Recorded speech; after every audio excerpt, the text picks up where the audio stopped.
দেখো বন্ধুরা, সকাল সকাল আমার বোনের মেয়ে পাঁচ শাক দিয়ে গেছে, পাঁচ শাক দিয়ে ডাল দিয়ে রান্না করবো। পাঁচ শাকের ডালটা রান্না করার জন্য কড়ার মধ্যে জল দিয়ে তারপরে ডালটা দিয়ে দেবো সিদ্ধ হওয়ার জন্য। মুসুরির ডাল। আর ডালটা রান্না করার জন্য এই সাইডের পাঠাটা হচ্ছে সিদ্ধ হয়ে গেছে, এখন ডালটা ভুজে দেবো। ঘুরতে করতে দেখবেন ডালটা একদম সাদা কালার এসে গেছে, তখন জল দিয়ে দেবেন পরিমাণ মতো, তবে কমই দিবেন।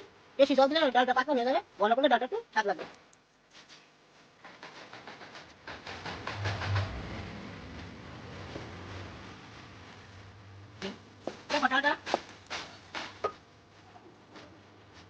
দেখো ডালটা গোটা হয়ে গেছে, এখন পরিমাণ মতো জল দিয়ে দেবো, বেশি জল দেবো না, বেশি জল দিলে ভালো লাগবে না। এটা ঘন করেই রাখতে পারি। জল দিয়ে লবণ দেবো, হলুদ দেবো,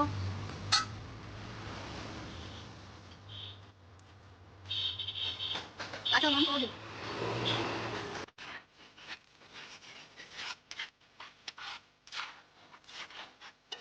দেখো ডালটা হয়ে গেছে, আর যে লঙ্কাটা দিয়েছিলাম লঙ্কাটা সিদ্ধ হয়ে গেছে, এখন নামিয়ে দেবো ডালটা, নামিয়ে তেল দিয়ে দেবো।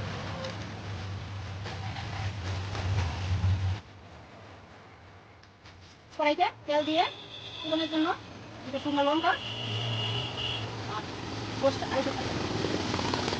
দিয়ে ভালো করে নাড়িয়ে দিয়ে লঙ্কাটা যখন ফুটে যাবে, লঙ্কাটা লাল হবে, তখন ওই কাঁটাটাগুলো এই যে সাইজ করে কেটে রাখছিলাম ওইগুলো দেবো।